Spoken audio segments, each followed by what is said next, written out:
हर हर महादेव दोस्तों, मेरा नाम है दीप्ति और आपका मेरे चैनल पर बहुत बहुत स्वागत है।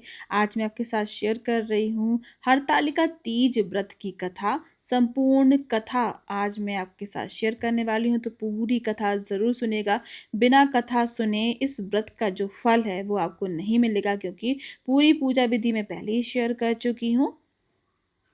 श्री हरतालिका व्रत कथा। श्री परम पावन भूमि कैलाश पर्वत पर विशाल बट वृक्ष के नीचे भगवान शिव पार्वती सभी गणों सहित बागंबर पर विराजमान थे। बलवान वीरभद्र, भृंगी, श्रृंगी, नंदी आदि आदि अपने अपने पैरों पर सदा शिव के दरबार की शोभा बढ़ा रहे थे। गंधर्वगण, किन्नर, ऋषि हर भगवान की विविध अनुष्टुप छंदों में स्तुति गान स्वर आलापों से वाद्यों में संलग्न थे। उसी सुअवसर पर महारानी पार्वती जी ने भगवान शिव से दोनों हाथ जोड़कर प्रश्न किया कि हे महेश्वर, मेरे बड़े सौभाग्य है जो मैंने आप सरीके अर्धांगी पति को वरण किया है। मैं क्या जान सकती हूँ कि मैंने वह कौन सा पुण्य अर्जन किया है? आप अंतर्यामी हैं, मुझ दासी को वर्णन करके बताने की कृपा करें। महारानी पार्वती जी की ऐसी प्रार्थना सुनने पर शिवजी बोले, वरान्य, तुमने अति उत्तम पुण्य का संग्रह किया था, जिससे मुझे प्राप्त किया है वह अति गुप्त व्रत है, पर तुम्हारे पर प्रकट करता हूँ। वह यह है कि भाद्रपद मास की शुक्ल पक्ष में की तीज का व्रत हरतालिका व्रत के नाम से प्रसिद्ध है। यह व्रत जैसे तारागणों में चंद्रमा, नवग्रहों में सूर्य, वर्णों में ब्राह्मण, देवताओं में गंगा, पुराणों में महाभारत, वेदों में सोम, इंद्रियों में मन, ऐसा यह व्रत श्रेष्ठ है। जो तीज हस्त नक्षत्र युक्त पड़े वह और भी महान पुण्यदायक होती है। ऐसा सुनकर पार्वती जी ने कहा, हे महेश्वर, मैंने कब और कैसे तीजा व्रत किया था, विस्तार के साथ श्रवण करने की इच्छा है। इतना सुन भगवान शंकर बोले कि भाग्यवान उमा, भारतवर्ष के उत्तर में हिमालय श्रेष्ठ पर्वत है, उसके राजा का नाम हिमांचल है। वहाँ तुम भाग्यवती रानी मैना से पैदा हुई थी। तुमने बाल्यकाल से ही मेरी आराधना करना आरंभ कर दिया था। कुछ उम्र बढ़ने पर तुमने हिमालय की दुर्गम गुफाओं में जाकर सहेली सहित मुझे पाने हेतु तप प्रारंभ किया। तुमने ग्रीष्म ऋतु में बाहर चट्टानों पर आसन लगाकर तप किया, वर्षा ऋतु में बाहर पानी में तप किया, हिम ऋतु में पानी में खड़े होकर मेरे ध्यान में संलग्न रही। इस प्रकार 6 ऋतुओं में तपस्या करने पर भी जब मेरे दर्शन न मिले, तब तुमने ऊर्ध्वमुख होकर केवल वायु सेवन की, फिर वृक्षों के सूखे पत्ते खाकर इस शरीर को क्षीण किया। ऐसी तपस्या में लीन देखकर महाराज हिमांचल को अति चिंता हुई और तुम्हारे विवाह हेतु चिंता करने लगे। इसी सुअवसर पर महर्षि देवर्षि नारद जी उपस्थित होते भये राजा ने अति हर्ष के साथ महाराज का स्वागत पूजन किया और उपस्थिति होने का कारण जानने के इच्छुक होते भये। नारद जी ने कहा, हे राजन, मैं भगवान विष्णु का भेजा हुआ हूँ। मैं चाहता हूँ कि आपकी सुंदर कन्या को योग्य वर प्राप्त हो। सो बैकुंठ निवासी शेषशाही भगवान ने आपकी कन्या का वरण स्वीकार किया है। क्या आपको स्वीकार है? राजा हिमांचल ने कहा, महाराज, मेरे सौभाग्य हैं जो मेरी कन्या को विष्णु जी ने स्वीकार किया, और मैं अवश्य ही उन्हें अपनी कन्या उमा का वरदान करूंगा।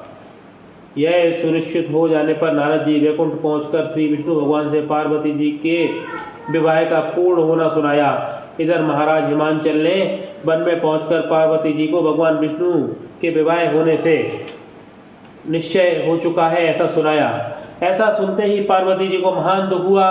उस दुख से तुम विहल होकर अपनी सखी के पास पहुंचकर विलाप करने लगी। तो तुम्हारा विलाप देखकर सखी ने तुम्हारी इच्छा जानकर कहा, देवी, मैं तुम्हें ऐसी गुहा में तपस्या के लिए ले चलूंगी जहाँ महाराज हिमांचल भी ना आ सकेंगे। ऐसा कर सहेली उमा सहित हिमालय की गहन गुफा में विलीन हो जाती भई। तब महाराज हिमांचल घबराकर पार्वती जी को ढूंढते हुए विलाप करने लगे कि मैंने विष्णु जी को वचन दिया है, वह कैसे पूर्ण होगा? ऐसा कहकर वह मूर्छित हो गए। तब सभी पुरवासी को साथ लेकर ढूंढने को महाराज ने पदार्पण कर ऐसी चिंता करके कि क्या मेरी कन्या को कोई व्याघ्र खा गया, या सर्प ने डस लिया, या कोई राक्षस हर कर ले गया, उस समय तुम अपनी सहेली के साथ ही गए गुफा में पहुंच बिना जल अन्न के मेरे व्रत को आरंभ करके नदी की बालू का लिंग स्थापित कर विविध वन पुष्प फलों से पूजन करने लगी। उसी दिन भाद्र मास की तृतीया शुक्ल पक्ष हस्त नक्षत्र युक्त प्राप्त थी। मेरी पूजा के फलस्वरूप से मेरा सिंहासन हिल उठा तो मैंने तुम्हें दर्शन दिया और तुमने कहा, देवी मैं तुम्हारे व्रत और पूजन से अति प्रसन्न हूँ। और तुमसे कहा कि हे देवी मैं तुम्हारे व्रत और पूजन से अति प्रसन्न हूँ, तुम अपनी कामना का मुझसे वर्णन करो। इतना सुन तुमने लज्जित भाव से प्रार्थना की कि आप अंतर्यामी हैं, मेरे मन के भाव आपसे छुपे रही है, आपको पति रूप चाहती हूँ। इतना सुनकर मैंने तुम्हें एवं अस्तु इच्छित पूर्ण वरदान देकर अंतर्ध्यान हो गए। इसके बाद तुम्हारे पिता हिमांचल मंत्रियों से ढूंढते ढूंढते नदी तट पर मारे शोक के मूर्छित तो गिर पड़े। उसी समय तुम मैं सहेली के मेरे बालू की मूर्ति विसर्जन करने हेतु नदी तट पर पहुंची। उसी समय तुम्हारे नगर निवासी मंत्रीगण मैं हिमांचल के तुम्हारे दर्शन कर अति प्रसन्नता को प्राप्त हुए और लिपट लिपट कर रोने लगे और बोले, उमा तुम इस भयंकर वन में कैसे चली आई जो अति भयानक है, जहाँ सिंह व्याघ्र जहरीले भयंकर सर्पों का निवास है, जहाँ मनुष्य के प्राण संकट में हो सकते हैं। इससे हे पुत्री इस भयंकर वन को त्याग के अपने गृह को प्रस्थान करो।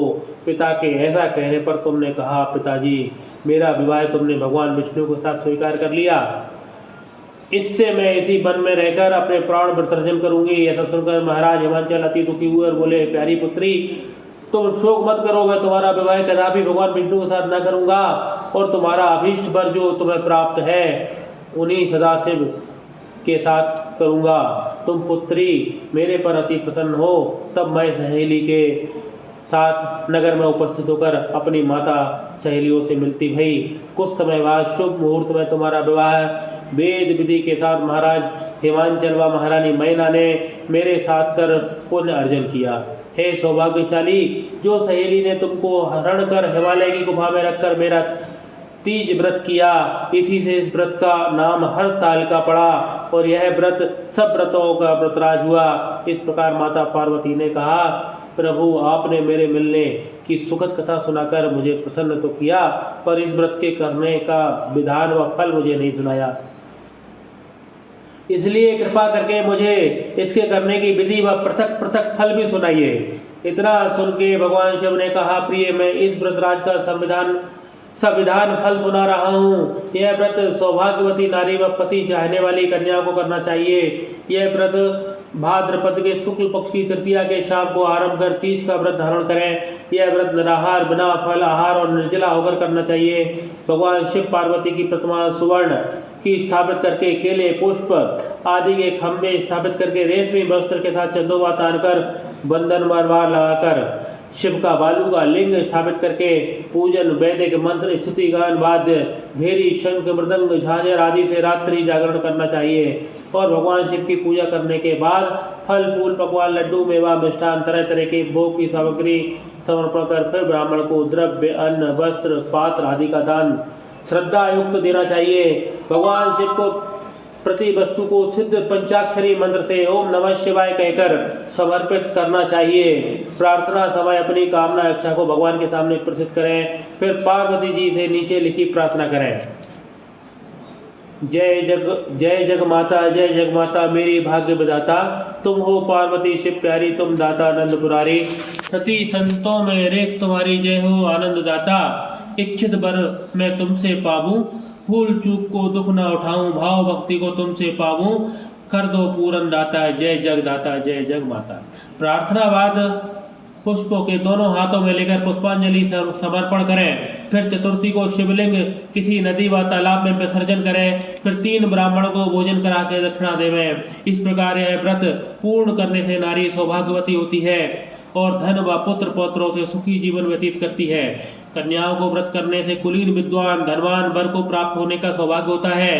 हे देवी, जो सौभाग्यवती नारी इस व्रत को नहीं धारण करती वह बार बार वैधव्य व पुत्र शोक को प्राप्त होती है। जो नारी तृतीया के दिन व्रत रहकर चोरी से अन्न खाती है वह शुक्री का जन्म पाती है। जो फल खाती है वह बंदरिया की योनि प्राप्त करती है।